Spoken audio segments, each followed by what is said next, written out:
I believe a strong prima facie case has been outlined that Nazi Germany developed and successfully tested and perhaps used a uranium atom bomb before the end of World War II, and possibly that it had made significant strides toward the acquisition, if not outright testing, of a boosted fission plutonium bomb of small critical mass and high yield. Hello and welcome to another edition of the Stench of Truth. The first stimulus bill has not even had time to get the money to where it's supposed to be going, and already there is talk about a second stimulus plan being necessary in order to jumpstart the economy. All of this government spending, increasing the size of the government, I hear speculation from many different quarters about the efficacy of it, about what is going to be achieved, if anything, perhaps nothing at all, the true ramifications of what it means. There's also some criticism of Obama coming from the left and the right as far as what he should be doing in their eyes, and that is to focus exclusively on the economy rather than trying to ram through a lot of these other proposals that he wants to achieve, like the supposed healthcare reform measure and some other things, and trying to cram a lot of these things in all at one time rather than focusing on the economy, which is the #1 issue for people. So I wanted to talk about what is the current state of affairs and exactly what is going on as far as where the world is heading, particularly the United States. It's rather apt each time when I do these fucking videos that I quote from various books that have something to do with the Nazis. And the Nazis were a prime example of fascist government. And it's not, it should not be confused with National Socialism, because National Socialism can be a good structured government, because it, in its purest form, would be for the benefit of the people. But what we see and what we had with Nazi Germany is we have the government which is basically working at the behest of corporations. And what we have in this fucking country now is predatory capitalism, which has gone far beyond anything ever achieved before in the history of the fucking world as far as their power and influence over the government. So what we have in this country is, in effect, de facto fascism, but it's a corporate dominated fascism. I've talked about this before. So some people are complaining against Barack Obama because he's not doing the things he's supposed to be doing. I've even heard people say that, oh, Obama, he must be going against the grain, because a lot of people on the left are even complaining about some of his activities. And, oh, he must not be following the script. Well, I have news for you, all of you who fall into that category. That is a fucking lie. And I'll tell you why. Because he's smart enough to know that he can't step out of line.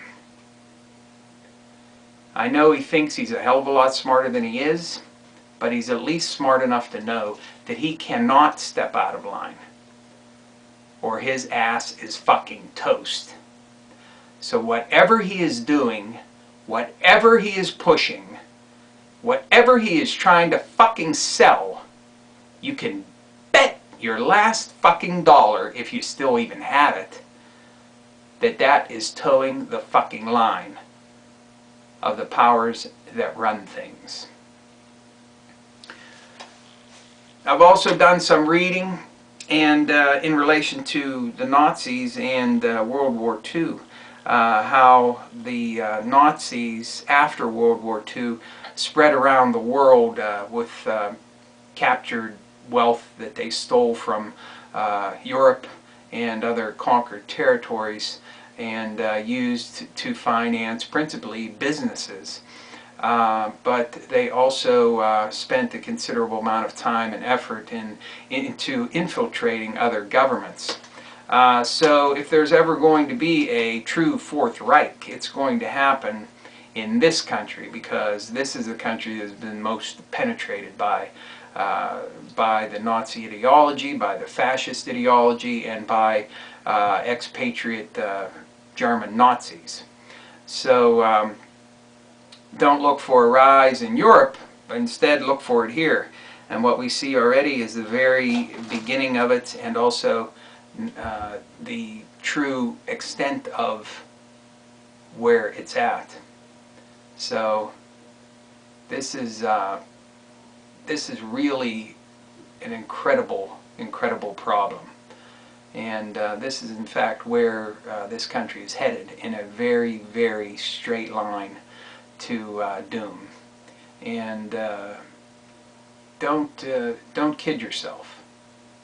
Don't think that someone's going to come marching in on a white horse to save you or to save this country, or that any great patriots are going to rise up tomorrow and just decide that they've had enough. It's not going to happen. It's been a gradual takeover. It's gradually come to this fucking point, and we're going to head down into the fucking funnel. Okay?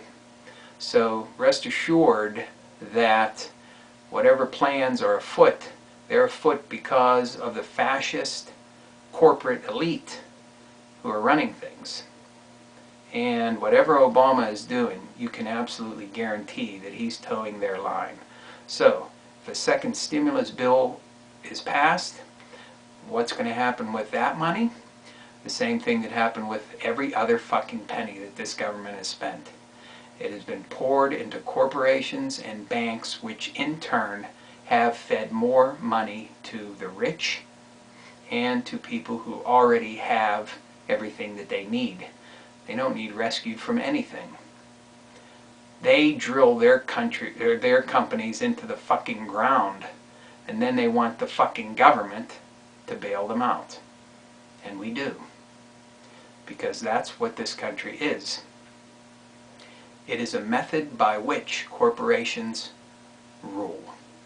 And it is a government for, by, and of the corporations. We're living in a fascist state right now. It's in every way except in name.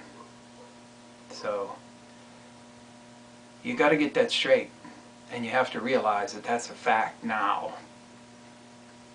And what can we do about it? Well, we can do a lot of things. Not many of them are going to be very effective, but you have to fucking try. And like I've said before, a doom and gloom attitude certainly is warranted by the nature of how bad things are. And one needs to be realistic. You cannot afford to not be realistic. So if you deny that we're living in a system that is about ready to fucking explode, then you have a mental problem. Okay? So we act in this manner. We try to effect change as though we have a voice. Bear in mind that it is my belief, and the belief of many, that there are a lot of people in this country who are fucking fed up to here with the way things are. And I believe that there's going to come a time, and I've talked about this before, when a tipping point is reached. And you'll know it when it happens, because the people will be out in force. That's when you know that you have people at your back. I never advocate violence, except when it's absolutely necessary. And I believe that at some point it's going to be necessary in order to throw off the yoke of slavery that we have in this country today. So, that's coming, and I think everybody needs to be prepared for it. Thank you. Good night.